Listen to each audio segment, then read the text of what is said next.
आराध्य देव के चरणों में वंदन। आदरणीय समनी जी, आज से हम कल्याण मंदिर स्तोत्र की चर्चा करेंगे। कल्याण मंदिर स्तोत्र, इसकी रचना आचार्य सिद्ध सेन ने की। कल्याण मंदिर स्तोत्र में भगवान पार्श्वनाथ की स्तुति की गई है। आप देख रहे हैं पिक्चर में भगवान पार्श्वनाथ बीच में खड़े हैं और पास में धरणेन्द्र और पद्मावती देवी उनकी सेवा में खड़े हैं। श्री धरणेन्द्राय नमः, श्री पद्मावती नमः, दोनों को पिक्चर आप देख रहे हैं। दोनों ही भगवान पार्श्वनाथ के अनन्य उपासक हैं, भक्ति करते हैं भगवान की। कल्याण मंदिर स्तोत्र, इसकी रचना क्यों की गई, इसके पीछे क्या कारण था, इसके पीछे भी एक घटना थी, तो घटना को जानना भी जरूरी है। विक्रमादित्य नाम का राजा था। उज्जैनी नगरी में उस समय काश्यप गोत्रीय ब्राह्मण, जिनका नाम था देवर्षि, उनकी पत्नी का नाम देवश्री था। देवश्री की कुक्षी से एक पुत्र का जन्म होता है, जिनका नाम रखा गया कुमुद चंद्र। कुमुद चंद्र बचपन से ही प्रतिभा संपन्न था। आगे जाकर के वेद, वेदांग, ज्योतिष विद्या का अध्ययन करता है। अध्ययन करने के बाद बहुत बड़े स्कॉलर बन जाते हैं। उन्होंने संकल्प किया, प्रतिज्ञा की, जो मुझे शास्त्रार्थ में पराजित करेगा उनका मैं शिष्यत्व स्वीकार करूंगा, अर्थात उनका मैं शिष्य बनूंगा। कुछ दिनों के बाद उज्जैनी नगरी में जैन धर्म के प्रभावक आचार्य वृद्धवादी का आगमन होता है। वृद्धवादी आचार्य की प्रसिद्धि सुनकर के कुमुद चंद्र के मन में आता है, आज मुझे उनसे शास्त्रार्थ करना है और उनको पराजित करना है। इस संकल्प के साथ घर से प्रस्थान करते हैं कुमुद चंद्र। रास्ते में ही आचार्य वृद्धवादी ही विहार करते करते उज्जैनी नगरी में आ रहे थे।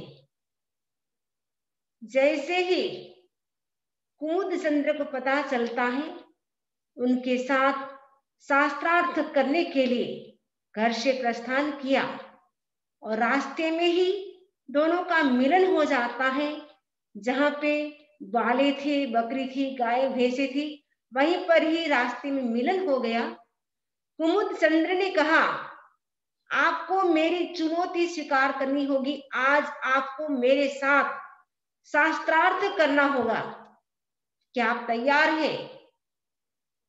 आचार्य वृद्धवादी ने कहा, अभी तो कोई विद्वान भी नहीं है, अभी केवल आप और मैं हूं, और यहाँ पे केवल गाय भैंसे बकरी और ग्वाले हैं, कोई नहीं है। जब विद्वान होगा आएगा उसी समय अपन शास्त्रार्थ कर लेंगे। कुमुद चंद्र ने कहा, कोई बात नहीं, ये जो ग्वाले हैं वही हमारे निर्णायक बन जाएंगे, वही डिसीजन करेंगे कौन, किसकी हार हुई किसकी जीत हुई। आचार्य वृद्धवादी ने उनके द्वारा जो शर्त थी उसको मंजूर कर ली, एक्सेप्ट कर ली। दोनों में ही शास्त्रार्थ शुरू होता है। सबसे पहले वृद्धवादी आचार्य,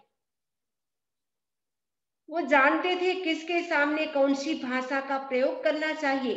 उन्होंने देखा यहाँ तो मात्र ग्वाले हैं, तो ग्वाले को क्या समझ में आ सकता है, वैसे ही बहुत ही सरल और बहुत ही समझ में आने वाले ऐसे सुंदर श्लोकों की रचना की। जो ग्वाले थे उनको आचार्य विद्धवादी की सभी बातें समझ में आ जाती हैं। अब कुमुद चंद्र का नंबर था, संस्कृत के विद्वान थे, प्रकांड विद्वान थे। उन्होंने सोचा आचार्य देव को कैसे पता चलेगा मैं इतना बड़ा विद्वान हूं। तो उन्होंने भी संस्कृत के श्लोक रचे, लेकिन बड़े कठिन थे श्लोक, समझना बड़ा जटिल था। जो वहां पे ग्वाले थे उनको कुछ भी समझ में नहीं आता है। कुमुद चंद्र ने कहा डिसीजन करो, हम दोनों में किसकी जीत हुई, कौन विजेता है हम दोनों में। ग्वालों ने कहा आचार्य विद्धवादी की जीत हुई है, वे विजेता है आज की गोष्ठी में, आज के शास्त्रार्थ में। जैसे ही कुमुद चंद्र ने देखा मेरी हार हो गई है और आचार्य विद्धवादी की जीत हो गई है, प्रतिज्ञा के अनुसार उसी समय उनको गुरु स्वीकार कर लेते हैं। केवल गुरु ही स्वीकार नहीं करते, उसी समय उनसे जैन दीक्षा स्वीकार कर लेते हैं। जैन दीक्षा स्वीकार करने के बाद उनका नाम रखा गया सिद्धसेन। दीक्षा लेने के बाद आचार्य विद्धवादी ने उनको जैन दर्शन का डीप नॉलेज करवाया। जैन दर्शन के जो भी सूक्ष्म सिद्धांत थे उनको समझाया। प्रतिभा संपन्न थे, थोड़े समय में ही जैन दर्शन के जो भी सिद्धांत थे, जो भी प्रिंसिपल थे, वो सब समझ जाते हैं, पूरा अध्ययन अच्छी तरह से कर लेते हैं। आचार्य ने देखा ये बड़ा योग्य है, शालीन है, प्रतिभा संपन्न है, भविष्य में भी ये जैन धर्म की प्रभावना कर सकता है। ऐसा चिंतन करके आचार्य विद्धवादी ने सिद्धसेन को आचार्य पद दे दिया। आचार्य बनने के बाद वो विहार कर रहे थे, एक गांव से दूसरे गांव जा रहे थे। चलते चलते पोतनपुर नाम का नगर आता है।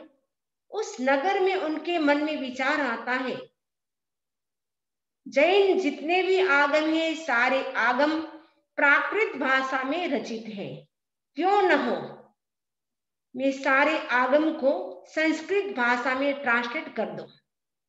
अगर संस्कृत भाषा में हो जाएगा तो विद्वानों के लिए भी बड़ा अच्छा हो जाएगा।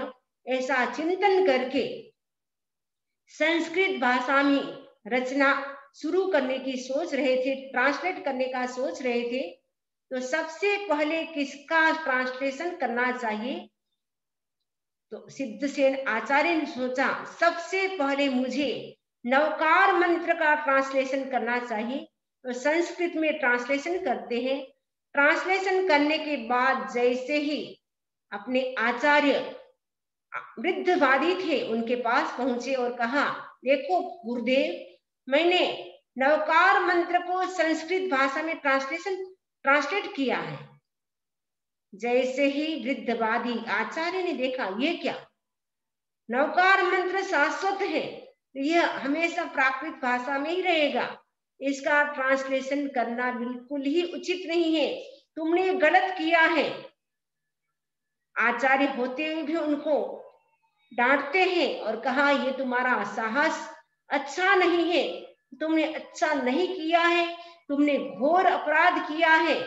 परिणाम स्वरूप आपको 12 साल का पनिशमेंट भोगना होगा। 12 साल तक आपको अज्ञातवास में रहना होगा, साथ में तप करना होगा और साथ में एक जो बड़े राजा हो उनको उपदेश देना होगा, समझाना होगा और जैन धर्म की प्रभावना करनी होगी। गुरु का आदेश था, गुरु का आदेश स्वीकार करके सिद्धसेन विहार कर देते हैं। अवधूत वेश धारण कर लेते हैं।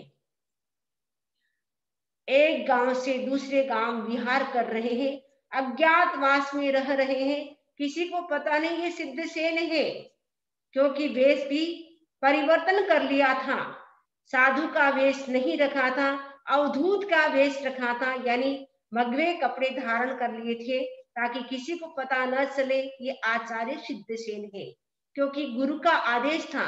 गुरु का जो आदेश होता है वो स्वीकार करना शिष्य के लिए जरूरी होता है। जो विनीत शिष्य होता है गुरु के आदेश को अक्सर से पालन करता है। आचार्य सिद्धसेन बड़े विनीत थे, प्रतिभा संपन्न थे, साथ में विनीत थे, इसलिए गुरु के आदेश को पालन करने के लिए जैसे कहा वैसे ही वो पालन कर रहे थे, तब भी कर रहे थे।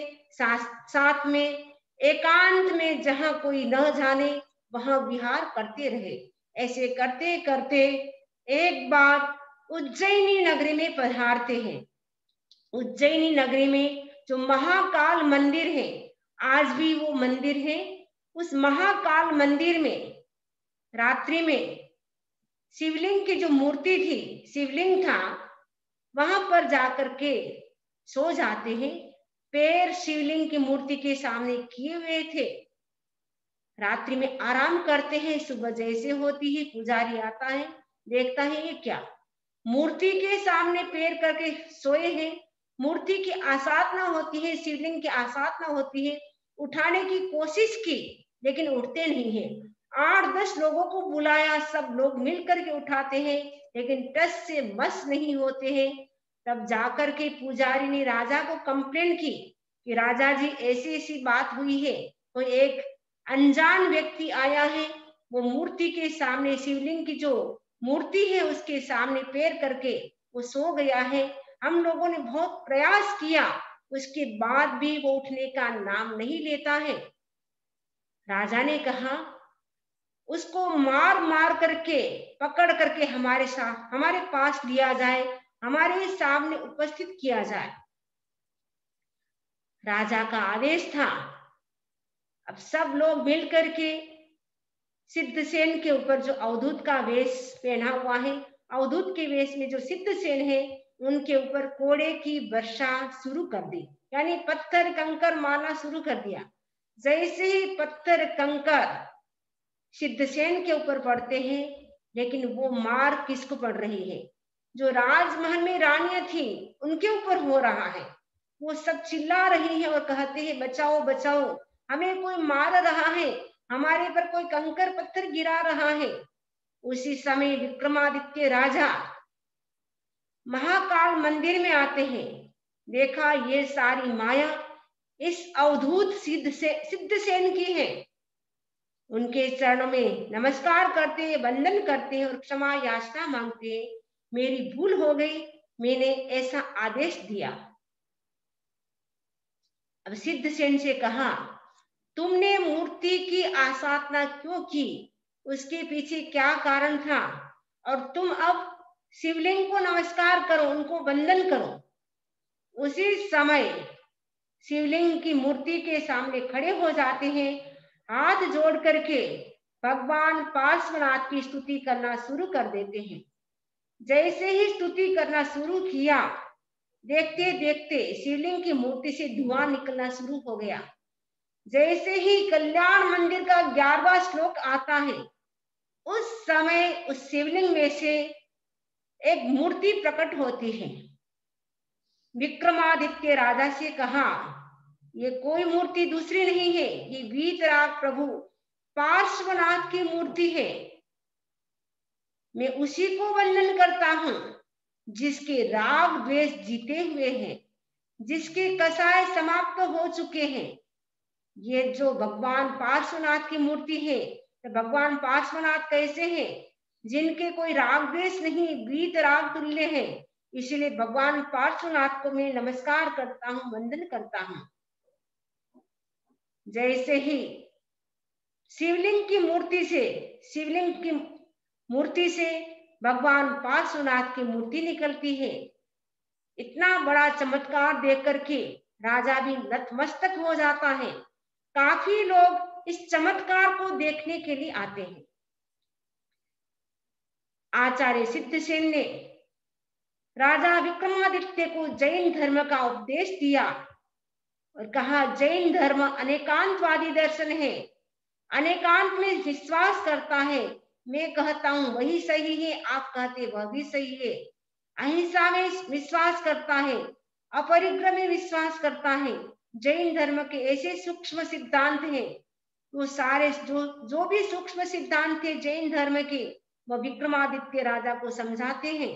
और विक्रमादित्य राजा भी सिद्धसेन के उपदेश से प्रभावित हो जाते हैं और उनके शिष्य बन जाते हैं, उनके भक्त बन जाते हैं। और उन्होंने, विक्रमादित्य राजा ने, जो विद्वत परिषद थी उनमें भी उनको स्थान दिया। जैन धर्म की अत्यधिक प्रभावना होती है। जैसे ही यह बात आचार्य वृद्धवादी को पता चलती है, आचार्य वृद्धवादी ने सिद्धसेन को बुला लिया और कहा, अभी आपके 5 साल अज्ञातवास के बाकी है, लेकिन तुमने जैन धर्म की ऐसी प्रभावना की है जिसके कारण ये आपको जो पनिशमेंट दिया गया था वो माफ करता हूं और वापस आपको आचार्य पद देता हूं। आचार्य सिद्धसेन दिवाकर ने यह कल्याण मंदिर की स्तोत्र की रचना उस समय की जब विक्रमादित्य राजा ने कहा था, तुम शिवलिंग जो आपको दिखाई दे रहा है, राजा हाथ जोड़ करके बैठा है, भगवान पार्श्वनाथ ऊपर देखे और विक्रमादित्य राजा हाथ जोड़ करके बैठा है, शिवलिंग की मूर्ति है। उस शिवलिंग की मूर्ति से भगवान पार्श्वनाथ की मूर्ति प्रकट हुई थी, जिससे विक्रमादित्य राजा प्रभावित हो गया और सिद्धसेन आचार्य का भक्त बन गया। तो ये कल्याण मंदिर स्तोत्र के पीछे यह घटना है। शिवलिंग की मूर्ति को वंदन करने के बजाय भगवान पार्श्वनाथ की स्तुति प्रारंभ कर दी और भगवान पार्श्वनाथ की स्तुति के प्रभाव से मूर्ति निकलती है और जिससे जैन धर्म की प्रभावना होती है। और इधर शिवलिंग की मूर्ति होने से शैव धर्म की भी प्रभावना होती है। जैन धर्म की अत्यधिक प्रभावना के कारण आचार्य सिद्धसेन की भी बहुत ही प्रसिद्धि होती है। ये कल्याण मंदिर स्तोत्र है, वह 44 श्लोक का है, यानी 44 श्लोक है। उसमें से 43 श्लोक वसंत तिल का छंद में है और एक जो लास्ट वाला श्लोक है वो आर्यावृत्त छंद में है। ये जो संपूर्ण कल्याण मंदिर है उसमें भगवान पार्श्वनाथ की स्तुति की गई है। जैसे भक्तांबर स्तोत्र है उसमें आदिनाथ की यानी भगवान ऋषभ की स्तुति की गई है, वैसे ही कल्याण मंदिर स्तोत्र में भगवान पार्श्वनाथ की स्तुति की गई है। तो कल्याण मंदिर नाम क्यों पड़ा?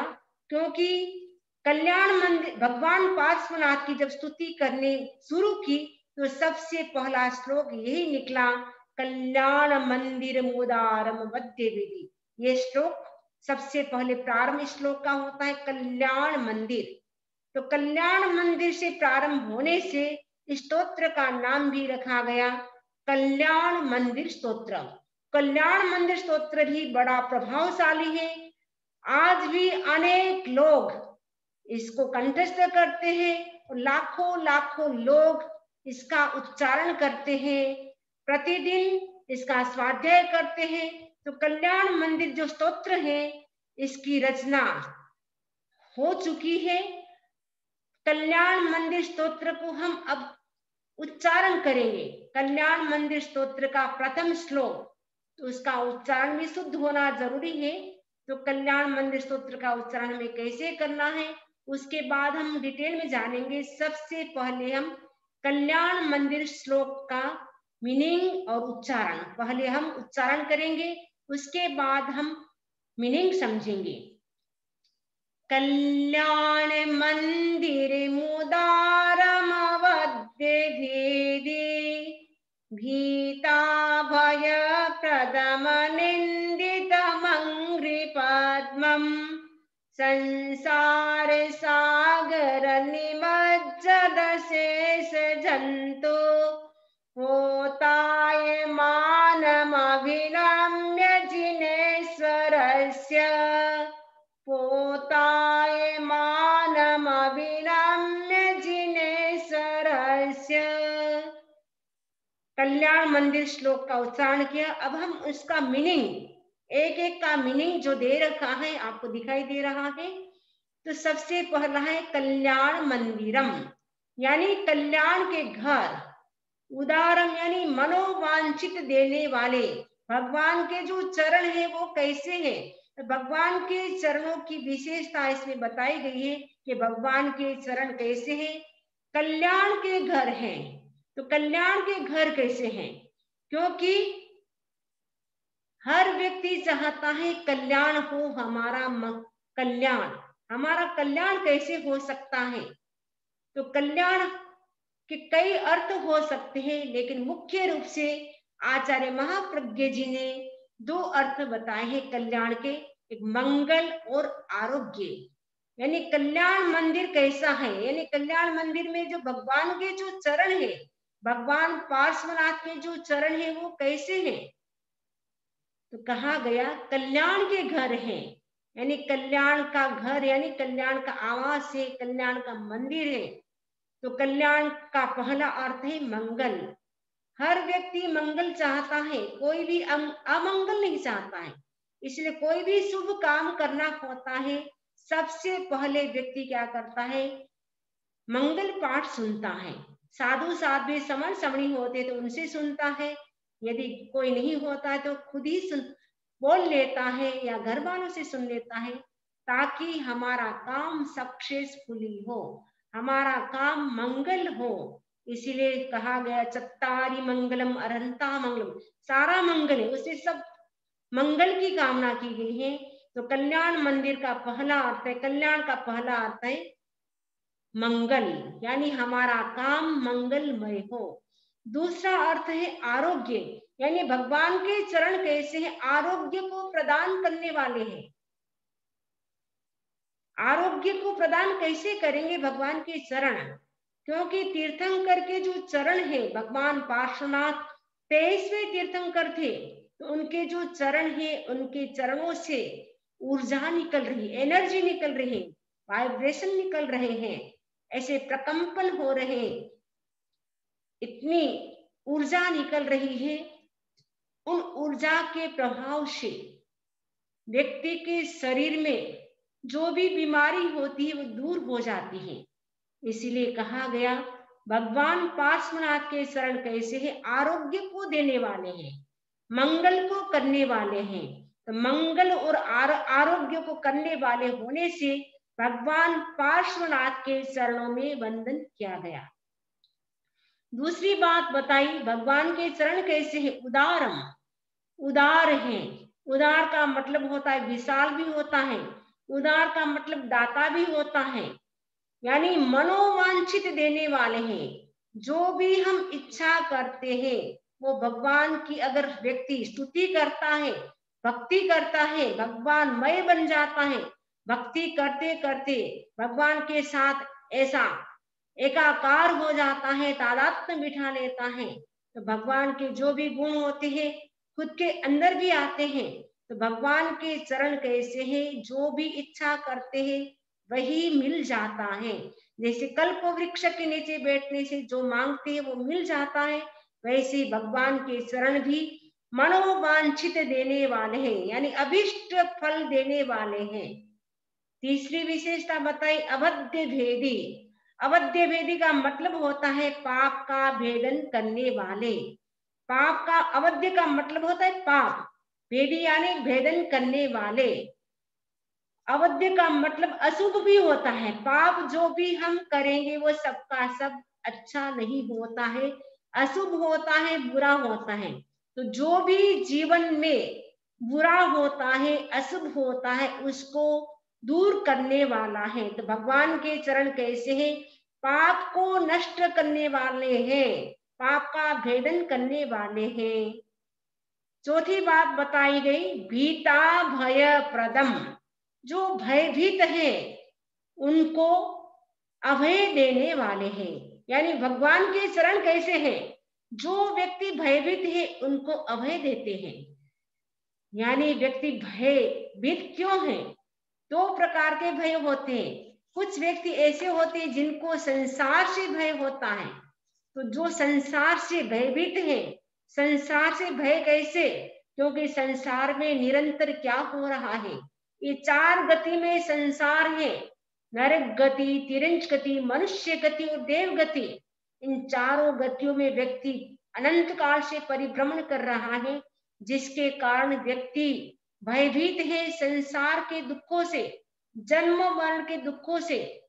तो भगवान पार्श्वनाथ की जो भी भक्ति करता है, स्तुति करता है, वो संसार समुद्र से पार पहुंच जाता है। तो व्यक्ति को अभय दान मिल जाता है भगवान की भक्ति करने से। तो भगवान की भक्ति करने से व्यक्ति को अभय मिलता है, यानी उसको किसी भी प्रकार का डर नहीं रहता है। तो भगवान के चरण कैसे हैं? भयभीतों को अभय देने वाले हैं, यानी संसार के भय से जो डरे हुए हैं उनको मुक्त कराने वाले हैं, यानी मोक्ष प्रदान कराने वाले हैं। और जिस व्यक्ति के जीवन में कई प्रकार की समस्याएं हैं, विघ्न बाधाएं आती रहती है, भगवान के चरणों की स्तुति करने से, भक्ति करने से जीवन में आने वाली सब बाधाएं भी दूर हो जाती है, जिसके कारण व्यक्ति के भीतर भय समाप्त हो जाता है। तो भगवान के चरण कैसे हैं? भयभीत व्यक्तियों को भी अभय देने वाले हैं। अनिंदितम, यानी भगवान के चरण कैसे है? निंदा के योग्य नहीं है, अनिंदित यानी प्रशंसनीय है, सभी दोषों से रहित है। जो सब अनेक प्रकार के दोष होते हैं, 18 दोष माने जाते हैं, जो 18 प्रकार के दोष होते हैं, यानी जो राग, द्वेष, क्रोध, मान, माया, लोभ आदि जो 18 प्रकार के दोष है, उन सभी दोषों से रहित है। और भगवान के चरण भी परफेक्ट है, कहीं पर भी मिन मेख नहीं निकाल सकते, परफेक्ट है। क्योंकि चरण को देख करके ज्योतिषी होते थे, वो बता देते थे व्यक्ति का भाग्य कैसा है। आचार्य महाप्रज्ञ के जो पैर थे वो उभरे उभरे थे, कूर्मोन्नत थे। जो कूर्मोन्नत पैर यानी उभरे पैर होते बहुत अच्छे माने जाते हैं, वह व्यक्ति भाग्यशाली होता है। तो भगवान के चरण भी कैसे हैं? सर्वदोष रहित है, प्रशंसनीय है। और आगे बताया गया, संसार सागर निमज्जत शेष जंतु। तो संसार समुद्र में, संसार सागर यानी संसार समुद्र में, निमज्ज यानी डूबते हुए, अशेष का मतलब है संपूर्ण जंतु यानी प्राणियों के लिए क्या है? भगवान के शरण पोतायमानम, पोत तुल्य है, जहाज के तुल्य है। जैसे व्यक्ति जहाज में बैठ जाता है, उसके बाद उसके कोई भी डर नहीं रहता है, शंका नहीं रहती है, जहाज में वो अच्छी तरह से समुद्र के किनारे पहुंच जाता है। वैसे भगवान के चरण कमल भी कैसे हैं? जहाज के समान है, पोत के समान है। ऐसे भगवान के चरणों को ये जो दिखाई दे रहा है जहाज, तो भगवान के चरणों में जो आ जाता है, भगवान की शरण जो स्वीकार कर लेता है, जो अनेक प्राणी डूब रहे हैं लेकिन भगवान की चरण स्वीकार कर ली, भगवान की शरण स्वीकार कर ली, इसीलिए भगवान ने उन सबको क्या किया? उनको रक्षा प्रदान कर ली, अभय दान दे दिया, रक्षा हो गई। रक्षा होने के कारण भगवान के चरणों को क्या करते हैं? नमस्कार करते हैं सारे भक्त जन भी। तो आचार्य सिद्धसेन कहते हैं, मैं संकल्प करता हूं मैं भगवान की स्तुति करूंगा, और वो भगवान पार्श्वनाथ की स्तुति करूंगा। और सबसे पहले मैं भगवान के चरणों में नमस्कार करूंगा, क्योंकि भगवान के चरण कैसे हैं? कल्याण के घर है और उदार है, मनोवांछित फल देने वाले हैं। और तीसरी विशेषता बताई, पाप का भेदन करने वाले हैं। चौथी विशेषता बताई भगवान के चरणों की, कि भयभीत व्यक्तियों को अभय देने वाले हैं। और पांचवी विशेषता बताई, अनिंदितम यानी सभी दोषों से रहित हैं।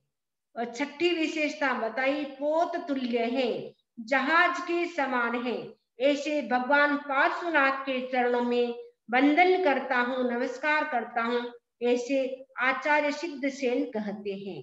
अब आगे देख रहे हैं।